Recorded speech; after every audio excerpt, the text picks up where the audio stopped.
उसको हमने बंद कर दिया है, और 8 जगह ऐसी है कि जो गुजरात और एमपी के साथ में है, उसको भी सील कर दिया है। लेकिन ऐसे कई छुपे हुए रास्ते हैं जहां से लोग आ जा रहे हैं। गलती उनकी भी नहीं है, क्योंकि ऐसे समय में क्या है कि अफवाहें बहुत फैलती है। ऐसे समय में लोगों में डर भी रहता है, और हर किसी को अपने घर पे जाने की एक आस बनी रहती है कि मैं कब जाके अपने घर पे पहुंचूं। तो गलती नहीं है, लेकिन कभी भी कोई भी इन्फेक्टेड व्यक्ति जिसको मालूम नहीं है वो दुनिया में आ सकता है, और ये जाने अनजाने में इसको कोरोना को फैला सकता है। तो हम रिलैक्स नहीं हो सकते हैं। अक्सर ये देखा गया है कि काफी कॉलोनीज में इसका पालन अच्छे से हो रहा है, कई इलाकों में इसका अच्छे से पालन हो रहा है, नागरिकों को अपनी जिम्मेदारी खुद अच्छे से निभा रहे हैं, लेकिन कई इलाकों में अभी तक नहीं हो रहा है। तो उसके लिए हम आपसे मदद की अपेक्षा रखते हैं कि आप आपके ताल्लुकात से जाके वहां पर इस चीज का जो है गांभीर्य है लोगों को बताएं, लोगों को समझाएं कि ये क्या है, कैसे हो सकता है और क्या करना चाहिए। क्योंकि ऐसा हो सकता है कि पुलिस की बात लोग ना समझे, डॉक्टर की बात लोग ना समझे, लेकिन आपकी बात समझ जाएंगे। तो ये हमारी आपसे दरख्वास्त रहेगी कि आप जाके लोगों तक, वैसे भी आप भी जाएं तो आप अपनी भी सुरक्षा की थोड़ी सी काळजी लें, लेकिन आप जाके लोगों तक ये चीज पहुंचाएं। मुझे मालूम है कई लोगों को क्या है, घर छोटे होते हैं, घर में बैठना मुश्किल हो जाता है, घर पे बैठ नहीं सकते, लेकिन कम से कम ये तो कर सकते हैं कि मोहल्ले में रहें, मोहल्ले से बाहर ना निकले, ये बता सकते हैं हम लोगों को। तो मेरी ये पहली आपसे दरख्वास्त रहेगी कि आप लोगों तक ये मैसेज पहुंचाएं।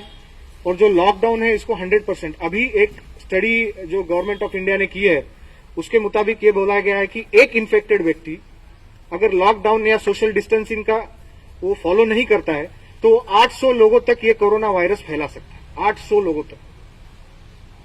और वो 800 लोगों और 800 लोगों में, मतलब इसका फैलाव आप समझ रहे हैं, हर 4 दिन में ये जो संख्या है वो डबल होते जा रही है। आप ही देखिए, 5 दिन पहले महाराष्ट्र में केसेस की संख्या 100 से कम थी, आज ये 1000 के उसमें पहुंच गई है। तो इसका जो प्रसार है वो बढ़ता जा रहा है। और मुंबई में तो ऐसी कंडीशन है, बहुत बुरी कंडीशन है, क्योंकि ऐसा बोला गया कि इस बिल्डिंग में अगर एक पेशेंट मिलता है तो उसके आसपास का 3 किलोमीटर का एरिया सील कर दिया जाए, जिसको बोलते हैं कंटिजेंसी एरिया, और 7 किलोमीटर तक का एरिया सील किया जाए, जिसको बोलते हैं बफर एरिया। तो अगर आप सोचे मुंबई में आज की डेट में 500 पेशेंट्स है, तो पूरी मुंबई ही कंटिजेंसी एरिया में आ चुकी है ऑलरेडी। तो ऐसे वक्त में घर से बाहर निकलना कितना खतरनाक हो सकता है, ये आप खुद ही सोच सकते हैं। और अपनी दुनिया में कई जगह हमने देखा कि आराम से लोग घूम रहे हैं। हमने आज तक 300 लोगों पर कार्रवाई की है, लेकिन हर किसी पे कार्रवाई करना ये मुमकिन भी नहीं है और अच्छा भी नहीं। मतलब कार्रवाई कब तक करते रहेंगे, ये हमारी भी लिमिट है। लोगों ने जब तक अपनी जिम्मेदारी नहीं समझते तब तक ये पॉसिबल नहीं हो पाएगा। तो इसलिए मेरी आपसे पहली दरख्वास्त रहेगी कि आप ये मैसेज जो है, प्रशासन का मैसेज है, ये लोगों तक ज्यादा से ज्यादा पहुंचाएं, चाहे व्हाट्सएप के मार्फत पहुंचाएं, चाहे जैसे भी आप लाउड स्पीकर के मार्फत पहुंचाएं, चाहे घर घर जाके आप लोग एक दो के ग्रुप में जाके पहुंचाएं, लेकिन पहुंचाएं हमारा मैसेज। दूसरा, शबे बारात का जो है, आपने ये जो ये प्रस्ताव लिया है अपने खुद के जिम्मेदारी से, वो बहुत अच्छा है, मैंने पहले ही उसका अभिनंदन किया है, लेकिन इसका पालन 100% होना चाहिए। अक्सर ये होता है कि जो बुजुर्ग लोग हैं, जो जिम्मेदार लोग हैं, जो अपनी जिम्मेदारी समझते हैं, वो लोग तो घर से बाहर नहीं निकलेंगे। जो लेकिन यंग लोग हैं, जिनको कुछ मालूम नहीं है, शिक्षण का अभाव है, कुछ मालूम नहीं है, तो वो लोग ऐसे घूमते रहते हैं, उनको लगता है कि कुछ नहीं होने वाला, और प्रॉब्लम वही शुरू होती है। तो इसलिए मैं ये भी बोलना चाह रहा हूं कि हम लोग उस दिन बहुत कड़ा से कड़ा बंदोबस्त रखेंगे, और उसमें जो भी पाया जाता है उसके ऊपर कार्रवाई होगी।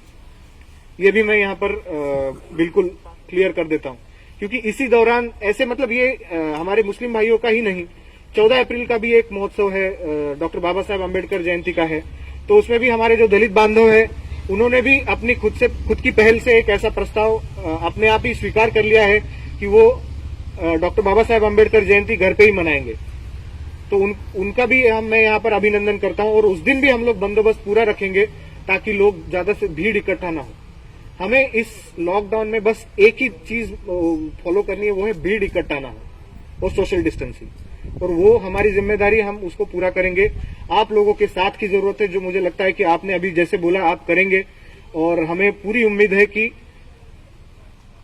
इंशाल्लाह बोलते हैं ना कि इंशाल्लाह कि धुले में एक भी केस लास्ट तक ना हो, वो धुलिया जिला पूरे देश में, पूरे दुनिया में सेफेस्ट प्लेस ये डिक्लेयर हो, ऐसे हमारी मेरी सोच है। वो मुझे लगता है ऐसा होगा।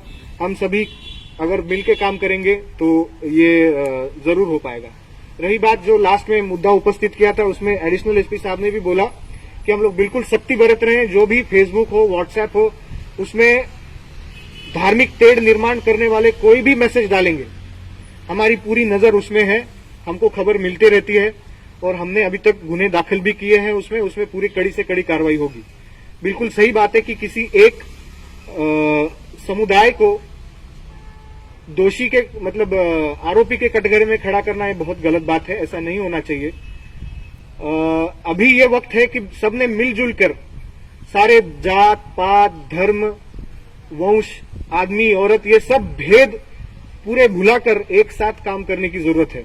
तो इसमें अगर कोई, जैसे बोलते हैं ना, दूध में अगर कोई नमक वो करने की कोशिश करेगा तो उसको हम लोग छोड़ेंगे नहीं। उसके ऊपर कड़ी से कड़ी हम लोग कायदेशीर कार्रवाई करेंगे।